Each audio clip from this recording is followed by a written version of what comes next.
அன்பு நண்பர்களே, அனைவருக்கும் அன்னை சமையல் உமாவின் அன்பான வணக்கங்கள். இன்றைக்கி அன்னை சமையலில் பார்க்க போகிறது எல்லாருக்கும் பிடிச்சமான ஒரு ரெசிபி, பன்னீர் பட்டர் மசாலா. இதை நம்ம ரெஸ்டாரண்ட்டில் விரும்பி சாப்பிடுவோம். இன்றைக்கி வீட்டில் எப்படி சுலபமாக செய்யலான்றதை பார்க்கலாம். கடாயில் தேவையான அளவு எண்ணெய், 2 கிராம்பு, 2 ஏலக்காய், 1 பச்சை மிளகாய், 2 காஷ்மீரி மிளகாய், 2 சின்ன துண்டு இஞ்சி, 5 பல் பூண்டு,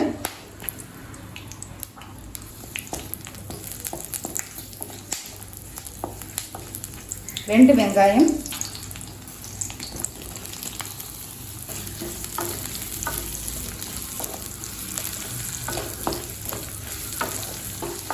வெங்காயம் நல்லா வதங்கி கலர் மாறட்டுங்க. இப்போ வெங்காயம் பாருங்கள், கலர் நல்லாவே மாறிடுச்சு. இப்போ இது கூடவே 3 தக்காளி சேர்த்துக்கலாம். பெரிய தக்காளியாக இருக்கனால நான் 3 போட்டிருக்கேங்க. சின்ன தக்காளியாக இருந்ததுன்னா 4 போட்டுக்கோங்க. இப்போ தக்காளி நல்லா வதங்குற வரைக்கும் வெயிட் பண்ணலாம். இப்போ இது கூடவே 10 முந்திரி சேர்த்துக்கலாங்க. முந்திரி சேர்க்கறதுனால நல்லா ரிச்சாக வருங்க. க்ரீமி டெக்ஸ்சர் நம்ம முந்திரி சேர்க்கறதுனால கிடைக்குது. நீங்கள் விருப்பப்பட்டீங்கன்னா முந்திரியோட அளவை கம்மி பண்ணிக்கலாம். இப்போ இது பாருங்கள், வெங்காயம் தக்காளி எல்லாமே நல்லா வதங்கிடுச்சு. இப்போ இது நல்லா ஆறட்டும். ஆறின பிறகு மிக்சியில் அரைச்சிக்கலாம். இப்போ பாருங்கள், எல்லாத்தையும் நைஸாக அரைச்சி வச்சுங்க. இது மாதிரி நல்லா ஃபைன் பேஸ்ட்டாக அரைச்சிக்கோங்க. அப்போ தான் நமக்கு பன்னீர் பட்டர் மசாலாவோட டெக்ஸ்சர் நல்லாவே வரும். இப்போ பட்டர் சேர்த்துக்கலாங்க. 1 பிரியாணி இலை, 1 பட்டை. இப்போ இது கூடவே 1 டீஸ்பூன் மிளகாய் தூள் சேர்த்துக்கலாங்க. 1/2 டீஸ்பூன் காஷ்மீரி மிளகாய் தூள். ஸ்டவ்வை ஸ்லோவில் வச்சுக்கோங்க, அப்படி இல்லைன்னா மிளகாய் கலர் மாறி போயிடும். இப்போ நம்ம அரைச்சி வச்சுருக்க மசாலாவை இதில் சேர்த்துக்கலாம்.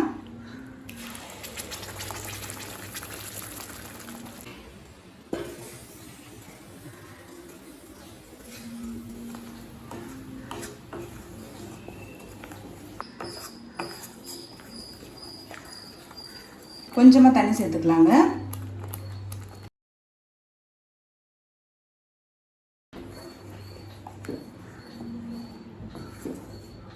இப்போ இதை சேர்த்துட்டு ஒரு 2 நிமிஷம் மட்டும் ஸ்லோலே இருக்கட்டும். 1/2 டீஸ்பூன் கரம் மசாலா, தேவையான அளவு உப்பு,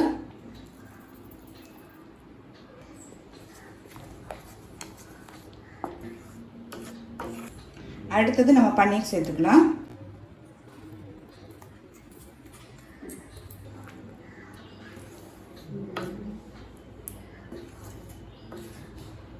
இப்போ இது கூடவே 1/2 டீஸ்பூன் சர்க்கரை சேர்த்துக்கலாங்க. சர்க்கரை சேர்க்கறதுனால அந்த ஸ்வீட்னஸ் கிடைக்கும்.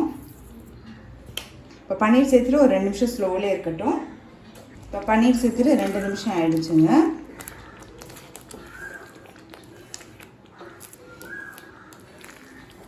உங்களுக்கு பார்க்கும்போதே தெரியும், நமக்கு வந்து ரெஸ்டாரண்ட்டில் இருக்க மாதிரி நல்ல இப்போவே க்ரீமியாக இருக்குது. கொஞ்சமாக கசூரி மேத்தி சேர்த்துக்கலாங்க.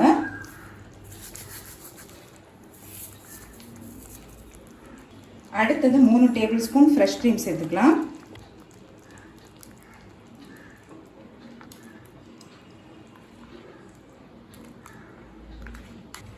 ஃப்ரெஷ் க்ரீம் நீங்கள் விருப்பப்பட்டால் சேர்த்துக்கலாங்க. ஆனால் ரெஸ்டாரண்ட் ஸ்டைல் வேணும்னா கண்டிப்பாக சேர்த்துக்கோங்க.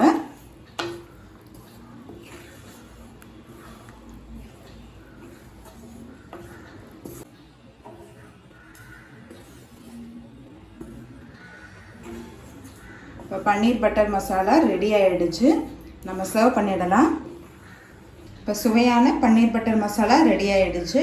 ரெசிபியை ட்ரை பண்ணி பாருங்கள், கண்டிப்பாக உங்களுக்கு பிடிக்கும். ரெசிபி பிடிச்சிருந்ததுன்னா வீடியோவை லைக் பண்ணுங்கள், ரெசிபி பிடிச்சிருந்தா வீடியோவை லைக் பண்ணுங்கள், கமெண்ட் பண்ணுங்கள், ஷேர் பண்ணுங்கள். இது வரைக்கும் சப்ஸ்கிரைப் பண்ணாதவங்களாக இருந்தால் சப்ஸ்கிரைப் பண்ணுங்கள். தேங்க்யூ.